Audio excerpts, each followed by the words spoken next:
but it's going to get better.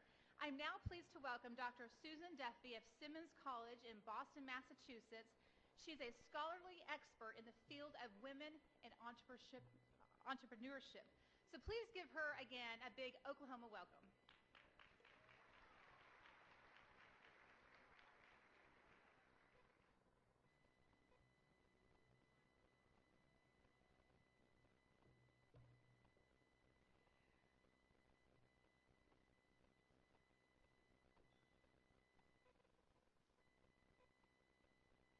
Do you want to start my presentation?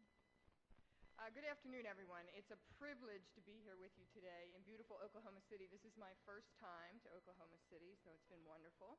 I want to thank Nola and Mike and the entire Oklahoma State team for inviting me to be part of the first Women Entrepreneurs Inspire Conference. I'm here to talk to you about lessons from women entrepreneurs, and I considered getting started by giving you a quiz, because that's how we teach entrepreneurship, right? Well, actually, I teach at a women's college, Simmons, and we don't use quizzes at all. We do things like hold a girls' night out party where we have dozens of businesses from the direct selling companies come in, and they tell us, they let the women try on makeup and try on accessories and clothing, and we have a DJ and we have food. You have to have food wherever you have 19 and 20-year-olds. And they learn from these women about their businesses. And then we have a fair trade fashion show called Fashion with Impact.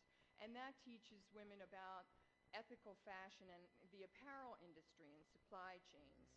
And we run our own t-shirt company. So quizzes are certainly a thing of the past.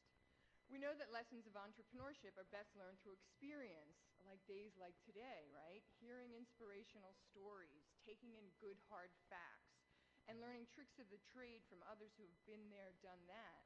That's how adults learn, and it's very different from the way children learn. Adults learn what they need to know when they need to know it, right? We're demanding and selective about where we will expend our precious energy when it comes to using our time.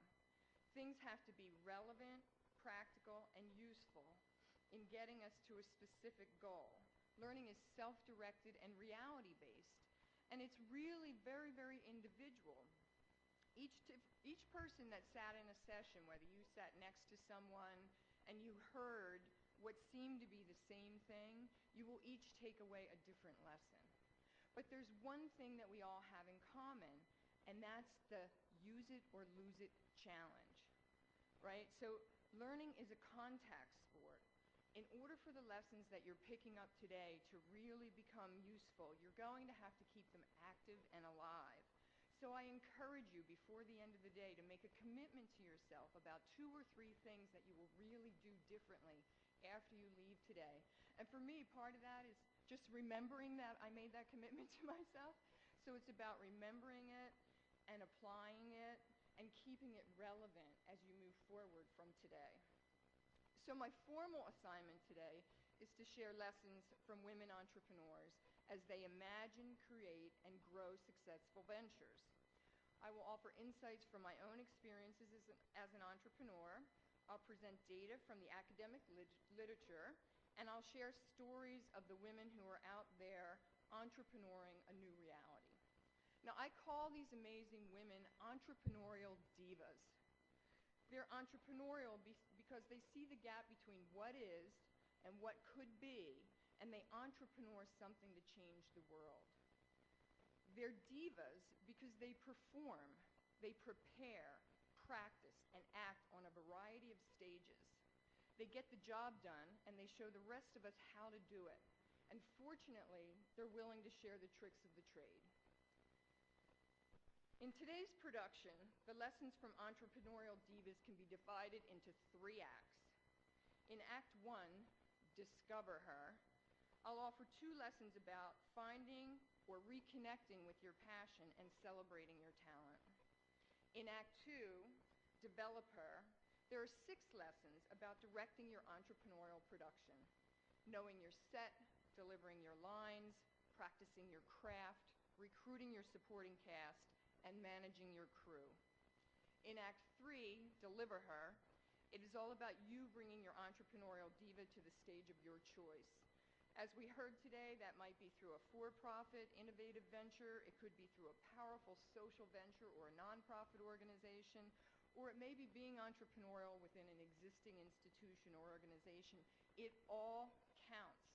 Entrepreneurship is an equal opportunity employer. So Act 1 begins with discovering or rediscovering that entrepreneurial passion and natural talent that makes you soar. A lesson at the heart of almost any entrepreneur's story relates to discovering her passion. On the surface, that kind of seems lighthearted or frivolous.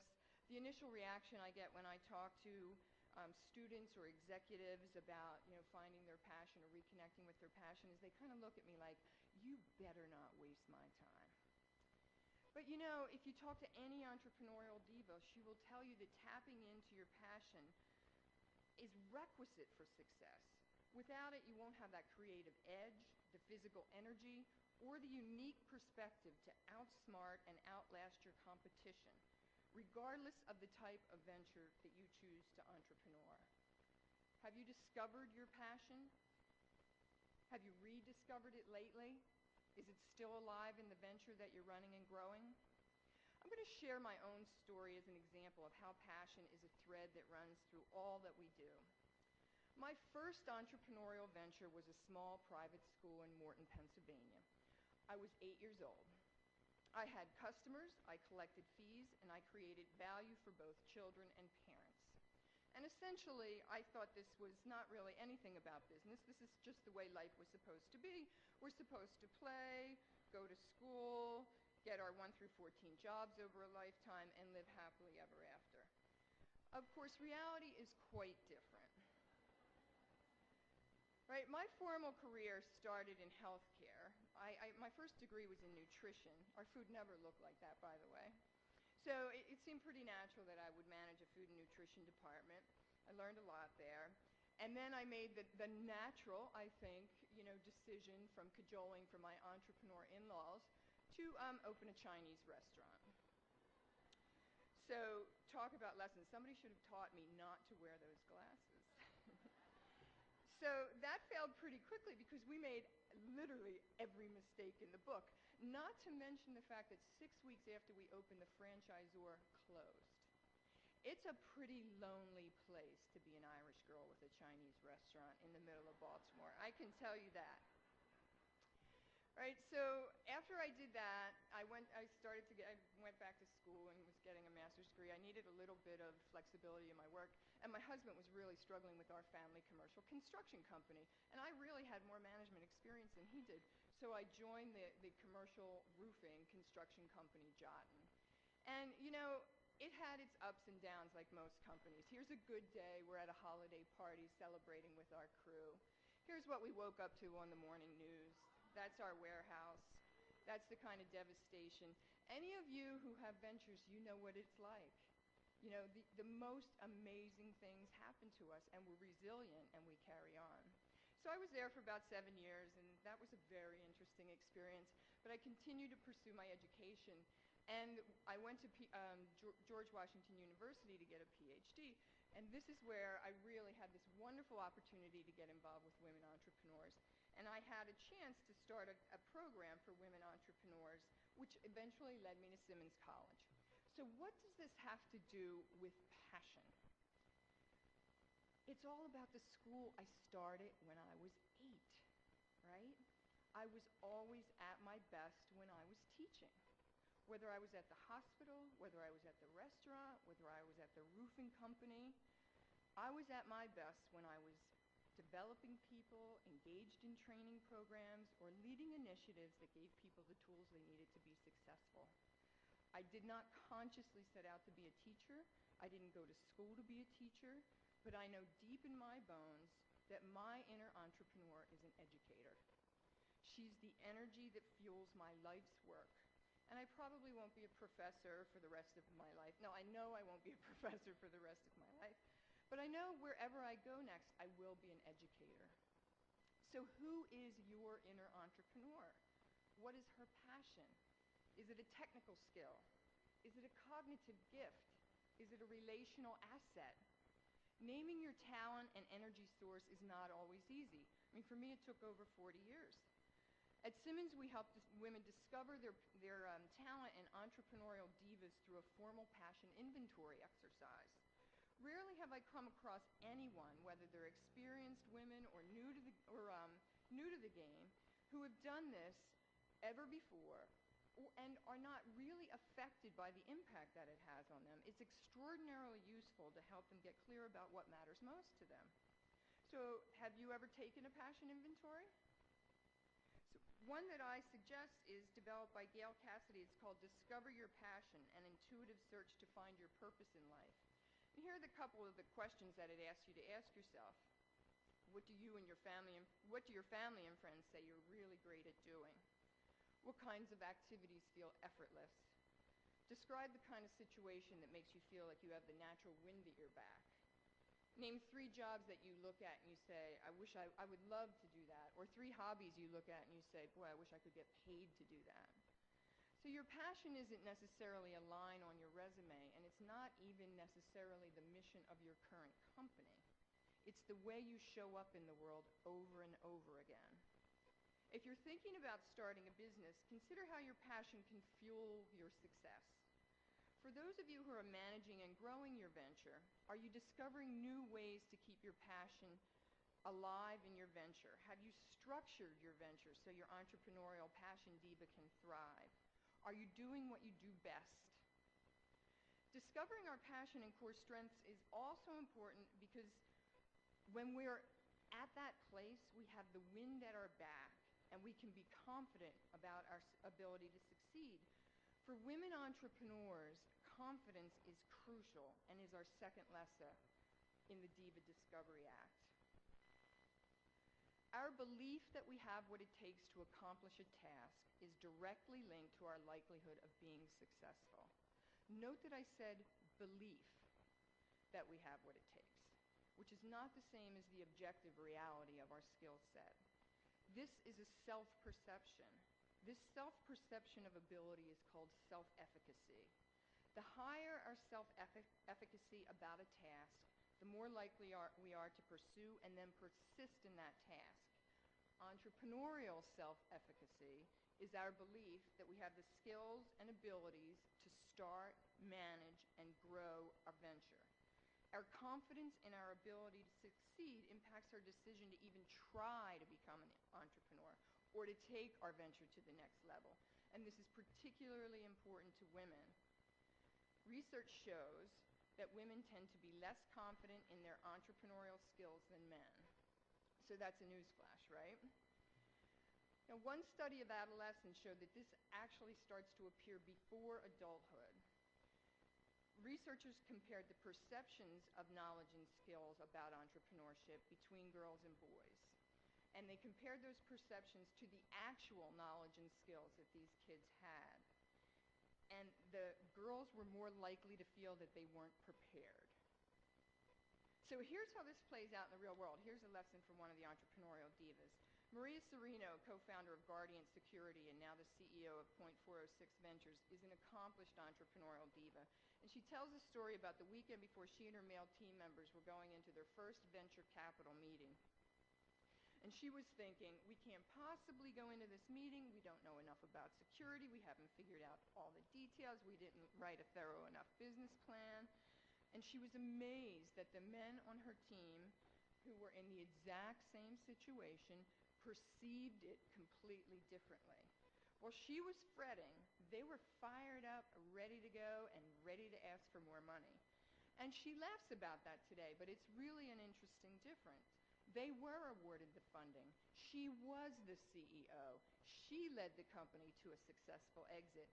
But that weekend, if it wasn't for them, she may not have gone into that VC meeting. So we're still studying this phenomenon and trying to figure out, what that's about.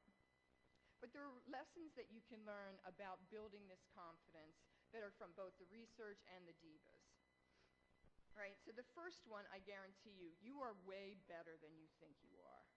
So be aware that you may have the tendency to underestimate your abilities, and knowing it is half the battle, really. Remember that you were probably more prepared than you give yourself credit for, and you were likely as well or better prepared than your male competitors. Okay? Woohoo! And there are ways to build your confidence quotient, and this is right out of the research literature, right? First of all, learning from role models is a real, viable way that we develop ourselves. Okay, this has been researched over and over again. When we watch other people, we form judgments about our own capabilities. And we say to ourselves, well, if she can do it, I can do it. So role models are important. And our confidence is also increased by encouragement and feedback. So first of all, surround yourself with people that tell you you're great, right? But when they do tell you you're great, listen to them. Don't take it lightly. Accept it and own it for the validation that it is. And finally, build your mastery.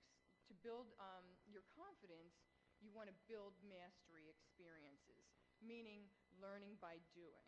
And this is consistent with what we learned from another entrepreneurial diva, Diane Hesson, the CEO of Communispace. When it comes to building your entrepreneurial self-efficacy, Diane says, just listen to Nike. Just do it. There is no reason to wait until you have every detail figured out. The sooner you get to it, the faster you will learn what you need to know to be successful. You'll never have it all figured out, so learn on the job. This applies to whether you're getting ready to start something new or whether you're taking your company to new heights. You know, this is also important. This whole confidence and self-efficacy issue is important for our daughter divas and our granddaughter divas. The sooner that we start helping them see that they're entrepreneurial, the better. When they have a babysitting service, or they have a lemonade stand, or they're selling Girl Scout cookies, point out to them that they are solving problems for customers. They're making sales. They're being entrepreneurial. Help them start to own their entrepreneurial diva as soon as possible. So as you rediscover or discover for the first time your entrepreneurial diva, remember the lessons of Act 1. Passion matters, and confidence is key. Now we're ready to move on to the entrepreneurial diva lessons in Act 2. Develop her. The Develop Her Act is all about being familiar with your set and knowing the house rules, delivering your lines, practicing your craft, recruiting your supporting cast, and managing your crew. So, knowing your set and stage is essential to making your mark. Although most people would say entrepreneurship is gender neutral, research indicates that the images, symbols, and ideologies of entrepreneurship usually align with idealized images of masculinity. Being aggressive, goal-oriented, and competitive is expected. And for women, this creates a double bind. If you adopt masculine traits, you may be respected, but not liked. You risk being seen as domineering, strident, or cold, or you know, the other word. If you conform to more feminine expectations, you may be liked, but not respected. You can be judged as soft, emotional, and too unassertive to make the tough calls. Explicit or implicit, these expectations are part of the stage on which we act. And awareness of this kind of social landscape just helps you make the choices that you want to make to be your best self. There's a new line of research going on at Simmons now about how women entrepreneurs manage this double bind with investors. This is women who are seeking financing and how strategic they get about their messages and how they convey them. So the first thing they do is they make it explicit that their business fits the expectations of an investable business, particularly if it's not a particularly masculine business. So they don't allow the assumptions and projections to write the script. They actually are very explicit about, here's why we're investable. They use the right insiders as allies. And one CEO said to me, I brought the pants. You know, I don't care if I had to bring my male colleague to the meeting. I want that money. And I'm going to do whatever I have to do to get it. So it's really very interesting, you know, what we do. We do what we need to do. They demonstrate that they know how to play the CEO game and that they can do it effectively. And they explicitly give signals that they take risks. Like one woman mentioned that she just happened to drop that she was skydiving last weekend, right? So not all women entrepreneurs are going to find themselves in meeting with investors, but we all engage with communication in mixed gender settings. And the next lesson is about our script in kind of day-to-day interactions. How do you deliver your lines? To do it well, you have to know your audience. Developing your entrepreneurial diva requires that you recognize the linguistic styles between the genders. Deborah Tannen and Pat Heim offer some interesting insights into differences between men and women, such as men may perceive women who ask a lot of questions as weak. Women see that as being engaged and inquisitive. Women nod to indicate that they are listening. Men interpret that as a signal of agreement. Men use banter and ribbing as a form of signaling acceptance, and women can misinterpret that and think they're being ridiculed and take offense. It's very, very interesting. There's a lot more in their work about this, non-intentional kind of interesting dynamic that's going on. And we become more effective as soon as we understand what we're dealing with, right? And then we can manage ourselves accordingly. So just knowing how your speaking style may be landing on people is a critical tool for personal effectiveness. Effectiveness is also related to mastering a couple of other key skills that the entrepreneurial divas, say, these are essential. Success certainly requires that you become an astute negotiator. An interesting read about women in negotiation is Women Don't Ask by Linda Babcock and Sarah LeShaver. The central tenet of the work is that men ask for what they want, and women expect that their good work will get noticed and rewarded. This can be a very costly misunderstanding. The authors point out that a young woman who fails to negotiate a few $1,000s more for her first salary in her career and her male counterpart does that, over the course of her lifetime, she will earn hundreds of thousands of dollars less than that young man does, with everything else for the rest of their lives staying equal. It's important that we note that women are very, very effective negotiators when we choose to be. We will fight like a lioness on behalf of our children, a cause, or even our employers. But in general, we're not as aggressive as men when it comes to fighting on our own behalf. This can feel egotistical, boastful, inappropriately aggressive. There's lots of reasons why. But the diva's message on this one is pretty loud and clear. Let your lioness roar, right? Get on with it. Learn how to do it, and you will do it effectively. And that's what we find, is as soon as women understand that there are some tricks in this game and there are some basic techniques of effective negotiating, they're right in there, and they're very, very happy to negotiate very aggressively on their own behalf and on some self-serving deals. All right, so two resources that I can recommend on this, and there's lots of them. One is Everyday Negotiations by Deborah Kolb, and the other you've heard forever, right, is still Getting to Yes by Fisher and Ury. It's old. I think you can buy it on eBay for like 2 cents. But it's still really useful, and there are some really good summaries on Google, I might add. So the next lesson might surprise you, and it probably won't surprise many of you, because many of you have growing ventures, and that is sharpen your sales skills. Right? Over and over again, divas who have gone before us remind us that the ability to sell is the lifeline of any entrepreneurial venture. This isn't about how to set the price for your product or service. This isn't about marketing. This is about learning how to effectively pitch and close a deal. If cash is king, sales is queen. And having a great product or service means little if you cannot sell it. A successful entrepreneur who runs a policy firm in Washington, D.C., was telling me how stunned she was when she realized that her ability to sell was more important than the quality of her product. She learned the hard way that she consistently came up against a competitor who could sell fleas to a dog. And his product was clearly inferior, but he could close the deal. And this was a major wake-up call to her. And she really started to focus very intently on building her sales prowess. And in general, both male and female early-stage entrepreneurs underestimate the role of effective selling as it relates to the success of their venture. The process is much more sophisticated and much more time consuming than many of them realize. There are simple sales, there are complex sales, there are transactional approaches, there are relational approaches, there are long sales cycles, there are short sales cycles. My friend Pat Henriquez, and certified entrepreneurial diva, says that women are most effective when they find their own way to sell, when they learn how to tell their own story. We need not be encumbered by what others say is the right way to do it. Once we figure out our own sweet spot in a selling style, the process becomes second nature. So pick up what you can, go to workshops, build your skills, read books, learn from each other, and then find your own comfort zone when it comes to your selling. The last two lessons that I have to do with people. The first one you've heard before: surround yourself with a great supporting cast.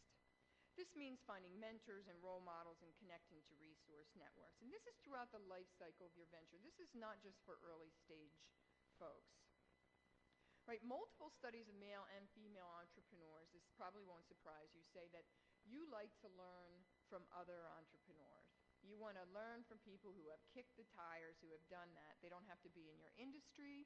They don't even have to be from your geographical region, but they have had to have been in your shoes. Right, so there's lots of ways you can do that. Some of the folks that have been up here today have talked about YPO, there's forums, and I encourage you to reach out. And if you don't have access to those places, then to build your own and to find places where you can share stories and learn from each other. But it's very, very important still, remember the self-efficacy situation and our need to find role models, these figures that we can aspire to. It's important to keep finding them throughout the course of your venture. And it's really important that this is not just women, this is also men. And men dominate certain industries. So remember, you want to learn from the best, not just the best women, right? Find those role models. Watch what they do, ask them questions, work for them, partner with them, and know that if he or she can do it, you can do it. And then find mentors, those people who will champion you, who will help develop you, and who will invest their time and energy in you. I mean, let's face it, reinventing the wheel is a waste of your time. Learn from people who have already been there. Okay? Let them help you navigate that road of growth or wherever you are on your venture's, trajectory. And be sure to have more than one set of mentors. Amy Millman, the president of Springboard Enterprise, says, you know what? You need two distinct sets of mentors. One is for your venture and one is for you. Okay? You're going to ask different questions of these different mentors, and they're going to offer you different perspectives. The business-focused mentor might see an opportunity for expansion, and the woman-centered mentor might talk to you about how that expansion might affect your family or your work-life balance. It's important to have both sides. And where do you find them? Absolutely everywhere.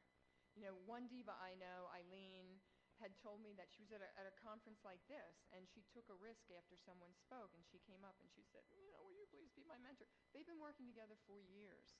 So reach out and take a risk.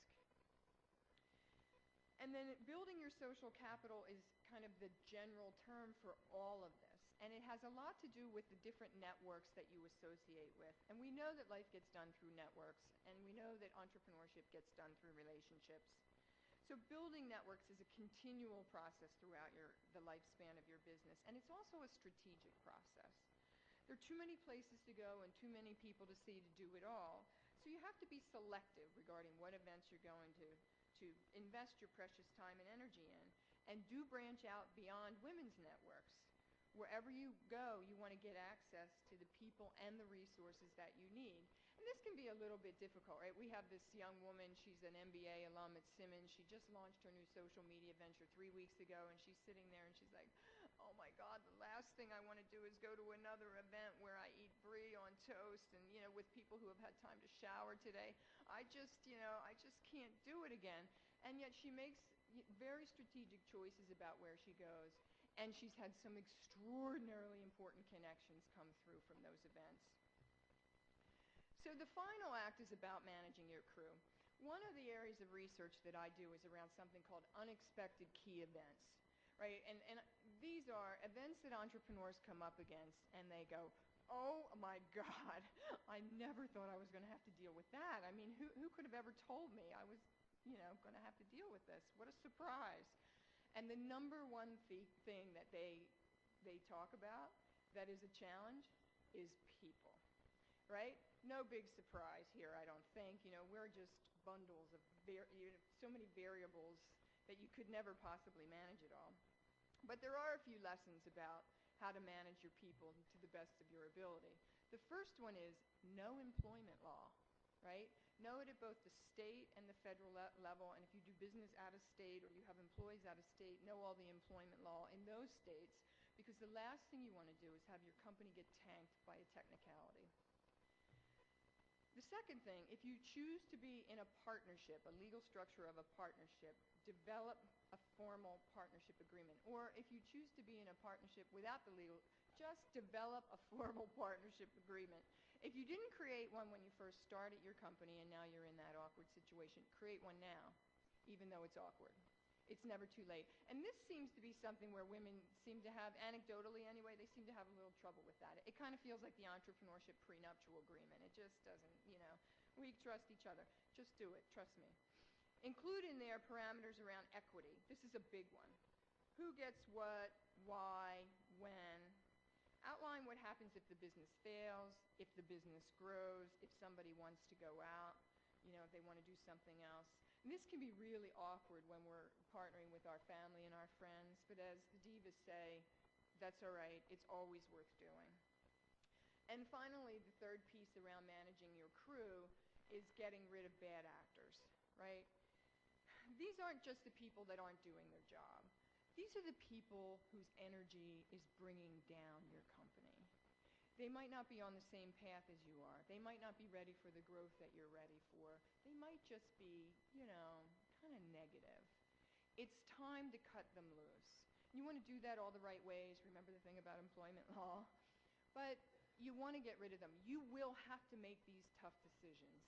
And the CEO of VIP Desk, Mary Naylor, I think puts it best. She says, hire slow and fire fast.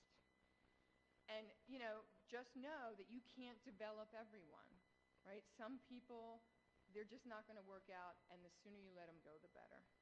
So the people lesson isn't all grim. Women create amazing organizational cultures where employees thrive and do their best work. Margaret Heffernan, the author of Women on Top, finds that some women entrepreneurs actually find that the product or service they provide is secondary to the fact that they get to create these amazing workplaces where people are inspired and they do productive work in fair environments, right? It's extraordinary what we can create. So to bring it together, developing your inner entrepreneurial diva is a lifelong journey. For starters, remember to know the house rules, then work the stage in whatever way suits your objectives. Deliver your lines with the audience in mind. Learn and practice the crafts the skills of your craft, Recruit a strong supporting cast and manage your crew. In Act 1, you discover or rediscover your passion and you claim your talent. In Act 2, you develop your best work. And in Act 3, you deliver the performance of a lifetime. Here's where you get to set the house rules and perform on the stage of your choice. Is it the intimate theater of a micro venture? Is it the community production of a small enterprise? Or is it the world tour of a growth venture? You decide. As your star rises, remember the lessons of the divas. Now, I want to share a clip that really captures this amazing production that we all call entrepreneurship.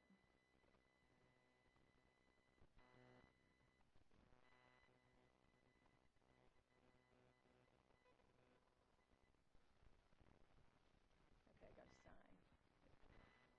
That's good.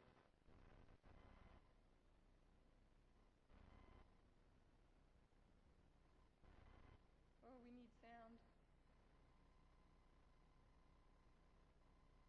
Can you start it over with the sound, please?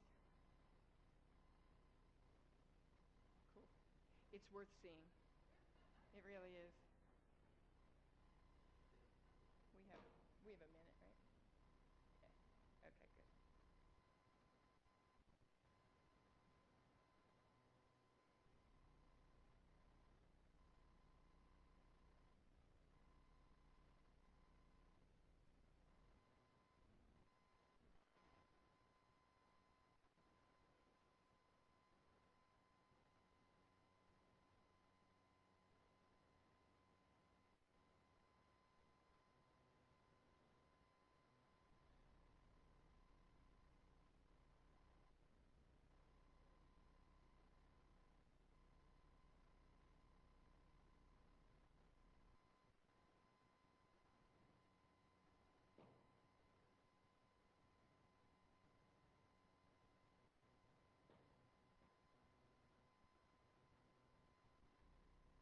Any luck?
It's worth waiting for, right? It's great.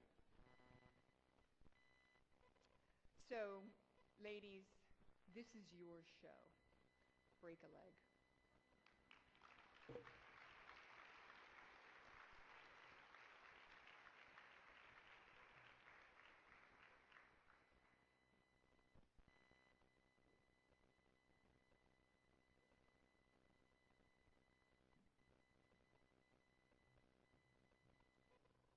Thank you so much, Susan. Did y'all enjoy that? It was great, wasn't it? Yes.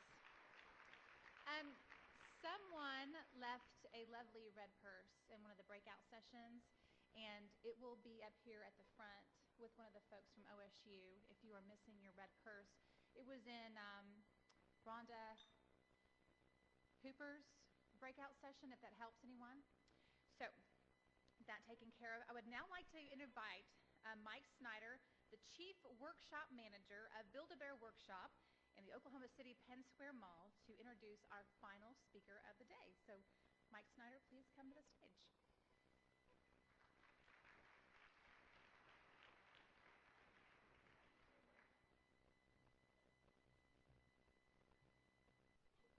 Do you want to impress your kids tonight